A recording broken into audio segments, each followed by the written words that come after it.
では今回は、2002年に、ネイチャーに報告された、これ僕の元ボスの、斉藤道則さんの論文を、紹介したいと思います。でこの論文では、マウスの資源生殖細胞が発生のどの時期に、形成されるのかについて、最も初期の分子マーカーを同定することによって、追跡することを可能にしたという論文になります。で、この論文が、出る前の段階ではマウスの資源生殖細胞がどうやって形成されるかっていうことがあまりよく分かっていませんでした。で、ここで一つ、バック背景を簡単にいくつか紹介しますと、資源生殖細胞の形成様式には2種類、その方法があります。一つがプレフォーメーションっていう様式で、もう一つがエピジェネシスと呼ばれる形成様式です。で、主にプレフォーメーションっていうのは、感覚でいうと西脇県で研究されている線虫やショウジョウバエで、採用されている様式で、エピジェネシスは、我々が研究しているイモリとか、あとはマウスで、採用されている様式になります。どういうことかと言いますと、基本的に、生物の発生っていうのは、精子と卵が受精して、受精卵を形成して、発生が進んでいきます。で、多細胞生物っていうのはその発生過程において細胞の数を、細胞分裂によって、このように増やし、分化させることによって個体を形成します。で、この、分裂して増えた細胞の中の、一部の細胞が、将来の精子や卵へ分化する資源生殖細胞へと、選別分化し、でもし俺がオスの場合は、スパームへと分化しますし、メスの場合はオオサイと卵へと分化して、この2つが受精することによって、生命の連続性を維持しているとで、いうことです。で、我々の研究室では、いくつか、研究の興味があるんですけども、一つはこの受精した受精卵がなぜこのような全ての細胞を作り上げて、個体形成を行うことができるか、いわゆる、全能性という呼ばれる能力に、焦点を当てて研究していて、でもう一つは、この生殖細胞がどうやって選別されるのかについて研究を、行っています。で、この生殖細胞の形成様式の中のプレフォーメーションという様式は、どういうことかと言いますと、例えば受精卵が、ある時に、生殖細胞を決定する因子がこういうふうに卵の中に非対称に分配されます。で、このように分配された状態で、卵が卵割、細胞分裂を行いますと、こういうふうに例えば2細胞になると、こちらの後ろ側の細胞は生殖細胞を誘導する因子が含まれていて、で前の細胞っていうのは、この生殖細胞の決定因子を、持っていないと。でそのことによってで最終的にはこの後ろの細胞が資源生殖細胞へと分化し、でこの前側の細胞は体細胞へと分化すると。すなわち、未受精卵の段階で生殖細胞を決定する因子がすでに存在していると。でそれを受け継いだ細胞が生殖細胞になるというのが、プレフォーメーションっていう生殖細胞決定様式になります。で、古くから、線虫とかショウジョウバエが、生殖細胞の形成に関する研究が盛んに行われてきました。でそれはやはり、体外で卵を産みますので、この肺発生が、体外で簡単に観察することができるというような利点から、生殖細胞の形成様式に関する研究が行われてきたわけです。で一方でマウスや人っていうのはこういう、決定様式ではなくて、でこう受精卵がありますと、これが、いくつか、いろんな細胞というか、複数の細胞をまず、分裂して生み出します。でこの受精卵っていうのは全能性を持っていて、で一方で肺発生が進むと、マウスの場合これがエピブラストと呼ばれる段階なんですけども、こういう細胞は、全能性という能力は失いつつも、体を構成する全ての細胞を生み出すことができる、多能性という能力を持っています。でこれは、体細胞も作れるし、生殖細胞も作れることができると。一旦こういう、多能性の細胞を、作ります。でここに、外から、外的なシグナル、大体の場合では、BMP4 っていうサイトカインが生殖細胞の、トリガーになってるんですけども、こういう因子を受け取った細胞が、資源生殖細胞へと分化していくと。したがって、最初はその細胞の運命っていうのは全く決まっていません。体細胞になるのか、生殖細胞になるのかについては全く決まってないんですけども、あるサイトカインを受け取った細胞が資源生殖細胞に、ランダムに分化すると。で、こういう様式のことをエピジェネシスというふうに、呼んでいます。で今回紹介する論文では、もう少し、肺発生の、様子をちゃんと書きますと、受精卵がこうあって、でここから 3.5 日経つと、こういう内部細胞界と呼ばれる肺に、分化しまして、これがだいたい受精して3.5 日です。でその後、3日経ちますと、今度はエピブラストと呼ばれる、肺へと、発生が進みます。でここの部分が、内部細胞界と呼ばれて多能性を持っている細胞集団で、これが今度はエピブラストと呼ばれる、多能性の細胞へと発生が進んでいきます。で、今回の論文が、発表される前に分かっていたこととしましては、この上の部分ですね、この上の部分は肺体外肺葉と呼ばれる、組織でこの組織は将来的に胎盤を作る組織になります。で分かっていたのは、この肺体外外肺葉の組織が BMP4 というサイトカインを分泌するということと、こいつをノックアウトするとこの資源生殖細胞が作られなくなるということが、この論文の前まで分かっていました。したがってここから想定される可能性としては、この部分から BMP4 が分泌されるので、それを受け取ったエピブラストの細胞が、資源生殖細胞へと分化するのではないかと。ではどういう、遺伝子を発現することで資源生殖細胞が、誘導されるのかっていうことを今回突き止めて、ちょうどこの、後ろのこの辺の部分に資源生殖細胞が形成されるっていうことを、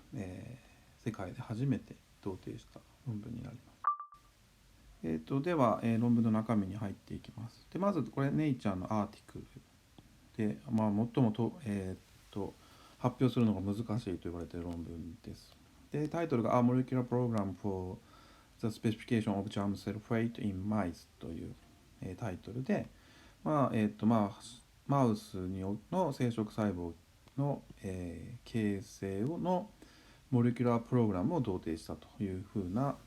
論文になっています。でまずフィギュア1です。フィギュア1で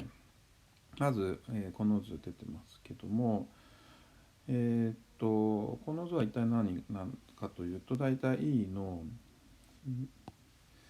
レジェンドに書いてますけど E の 7.25 日 E の受精して 7.25 日です。でこの時期にちょうどここにこういうふうにエピブラストがあって、でここにこうへその緒ができてきて、その付け根の部分にですね、ここに、アルカリフォスファターゼ、よく多能性のマーカーとして使われているアルカリフォスファターゼを、発している細胞がここに存在していて、でこれが、資源生殖細胞であるということが、1981年ぐらいに分かっていました。しかしながらこのできる 7.25 日にここにできることは分かってたんですけども、これより前のステージではこの細胞が一体この肺のどこにあるか、どういう遺伝子を発現しているかについては、全く分かっていませんでした。でそのなぜ分かっていなかったかについて説明すると、ちょうどこの時期の資源生殖細胞っていうのはだいたい40個ぐらいと言われてます。したがって妊娠している、子宮の中にありますし、アクセスも難しいですし、細胞の数も非常に少ないというふうな、実験上の、限界から遺伝子発現をモニターすることが、当時難しかったわけです。でこれを解決するために、斉藤さんが何をしたかというと、重要な方法としては、1個の細胞からメッセンジャー RNA を取ってきて、でこれを、アンプリフィケーションすると。アンプリフィケ増幅させて CDN を作ると。でこの技術によって一つの細胞の遺伝子発現をモニターするっていうことを試みたわけです。で彼がまずやったのは、この部分に、資源生殖細胞がいるっていうのは分かっていたので、ここの部分をピンセットとかを使って切り出します。で大体切り出したら数百個の細胞がここにあるので、その細胞を一個一個バラバラにして、でそれをそれぞれ一つのワンチューブに入れて、でそこからメッセンジャー RNA 取ってCDNA 作ってアンプリフィケーションするとっていう、方法を取りました。でここで問題になるのは、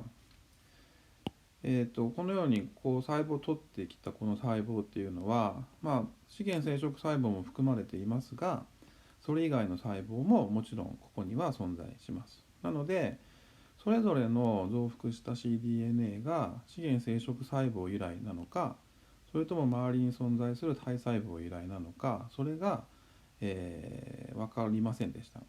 でそこで彼がやった手法としては、この BMP4、これ TNAP っていうのは、アルカリフォスファターゼの遺伝子です。であとはFOXB1 っていうのは、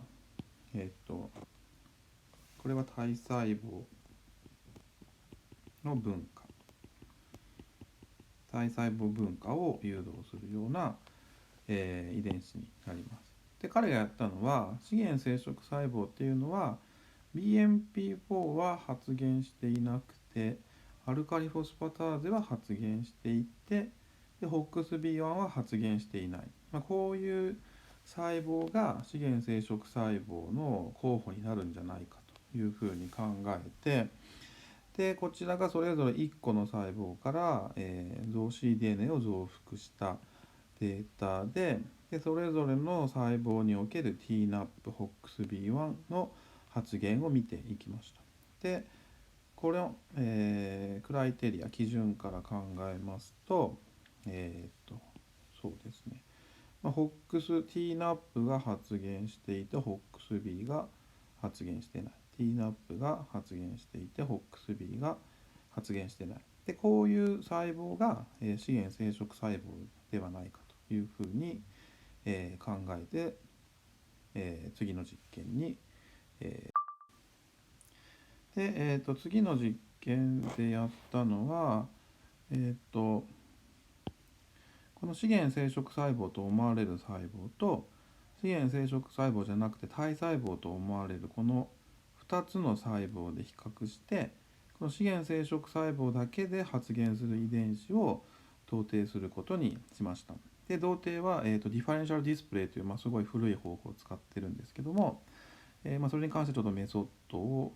読んでください。で結果として同定された遺伝子は2つです。1つがステラで、これは DPPA3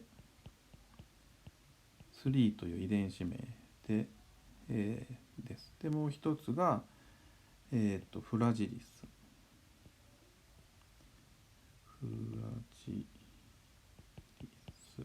で、この2つの遺伝子を、同定することに成功しました。でそのフラジリスステラが、先ほど、紹介したここの細胞で発現が高かったので、じゃあ実際この肺の中でどういう発現を示しているかっていうことを調べるために、インサイチュハイブリダイゼーションっていう方法を使いました。でこれも各自その方法の原理とか調べておいてください。でこれ A が、フラジリスですね。でそうするとフラジリスはちょうどこの、アルカリフォスファターゼ陽性の資源生殖細胞が存在するところでかなり特異的に発現しているということが分かります。でさらにどんどん発生を遡っていきますと、ちょうどこの後ろの部分と、肺体外組織に組成しているここの部分に発現が強いということが分かっています。で特に面白いのはこれ C が 6.25 日でまだ、資源生殖細胞が形成される前のステージです。でそうするとまずは肺体外と接している部分で発現が強くなって、でその後後ろの方にこう発現が強くなってくると。で一方でこのステラっていう遺伝子は、この時期には発現してないんですけども、E の 7.25 日、これ E なので、7.0 日ぐらいですねのステージで、こっちがステラでこっちがフラジリスです。で見てもらうとフラジリスはちょっと全体に発現しているのに対してステラはその一部で強く発現していることが分かります。でその後、このように肺が形成されて資源生殖細胞というのはこの、へその緒の部分から体の中に入って、このように腸を移動してくるんですけども、ちょうどその部分にステラがこのように強く発現しているということがかなり特異的に発現しているということが分かりました。で次に、この実験はメッセンジャー RNA の発現を見た実験ですので、次に